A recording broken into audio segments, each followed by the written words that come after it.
Thank you. I'd just like to point out that this is obviously a bipartisan effort. When we traveled the state this past summer, we didn't do it as Republicans and Democrats. We did it as concerned legislators. And I think that is clear in all the legislation we've introduced. There's 8 different, possibly more, legislators carrying legislation in regards to the opiate epidemic. And to me, that speaks volumes as to the size of the issue. Because a lot of times around here, one person or 2 people attack an issue and spend a lot of their time on it. This is very widespread and may be more so. The other thing I would say is what Representative Sprague said. These bills may cause a little bit of consternation. I think in an effort to make some change, it's going to have to do that. If the answer was easy, it probably wouldn't cause much of a ripple. Unfortunately, this isn't, so we need to do it in a very process-oriented way and a vetting process that will hopefully produce the best results with the most efficient and keep everybody's workflow moving as efficiently as possible. Thank you.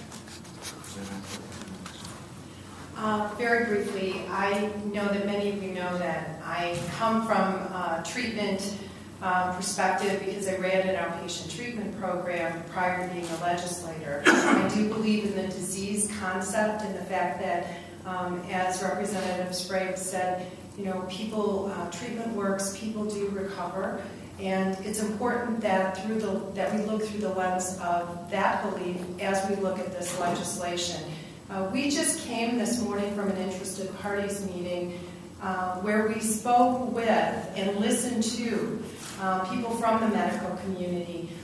We are not trying to behave or work in a silo. We are doing this as a collaborative effort. At the same time, we also know that we've taken some steps and are making some bold recommendations that may not be popular, but we believe will be in the best interests of the people of the state of Ohio. It's an honor for me to be working in a bipartisan manner on these pieces of legislation, and I'm looking forward to having us actually pass some policies that will be good for the people of Ohio. I come from Cuyahoga County, and we are devastated by the heroin epidemic and also this prescription drugs, too many of which are out in our community right now. And I think that's something that we all agree with. And so I am very happy to be a part of this bipartisan effort to really make some good, healthy changes for the people of Ohio. Thank you. State Representative Denise Driehaus from Cincinnati. I just want to thank Representative Sprague for all his hard work on the committee. As you can see, it's a bipartisan effort. We took some time this summer to travel around the state to very rural areas, very urban areas, and recognize that this is an epidemic that is statewide, and we are paying the price in every corner of this state from this epidemic, and we need to address it. I mean, it is our obligation to address this. The question then becomes, how do we do that? I come from an economic development background, and we heard from employers, and I thought this was very striking, where they are telling us that to have a business in Ohio and not be able to find people to work in that business is problematic, and we need to address that issue. And so when you have people coming in and applying for jobs and you have to kick 25% out of them because they can't pass the drug test, we've got a problem. And so we heard that loud and clear. I think these bills attempt to address the issue.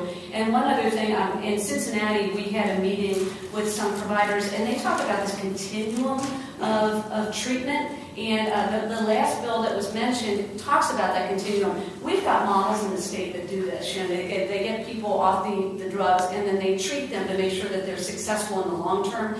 This isn't recreating the wheel. This is simply taking a model that works and making sure that everyone throughout the state has access to that model and that treatment. So that's the purpose of the task force. I commend my colleagues for being here and for, you know, we've been all working together on the issue, and it's nice to be part of a bipartisan coalition trying to get something positive done in the state. Thank you.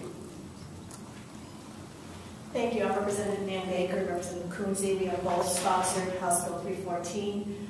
I don't know how many in this room even realize that there are situations where a minor is given an addictive drug and parents don't know.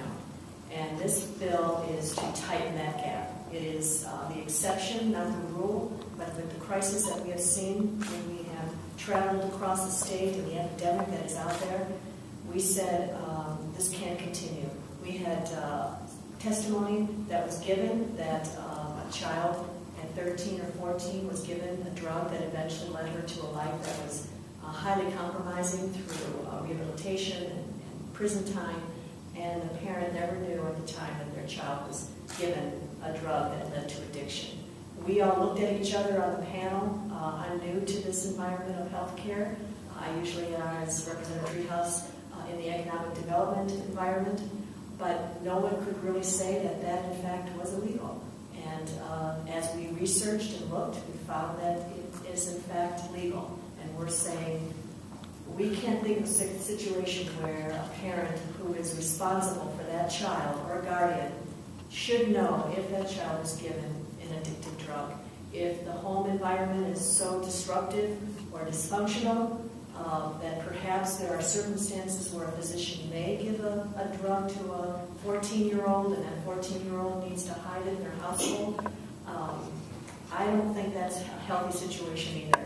So we are trying to tighten the gap and make sure that our young people are given drugs, that their parents are notified so that they can be monitored and watched and given all the symptoms if in fact this becomes addictive.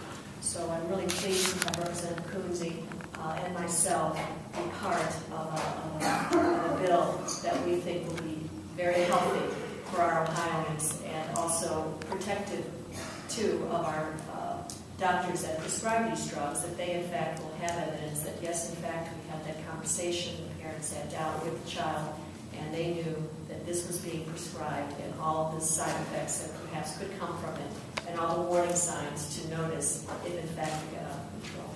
So thank you to Representative Sprague, Representative Smith for taking the lead in this, and it's really been a privilege to be part of it. Thank you.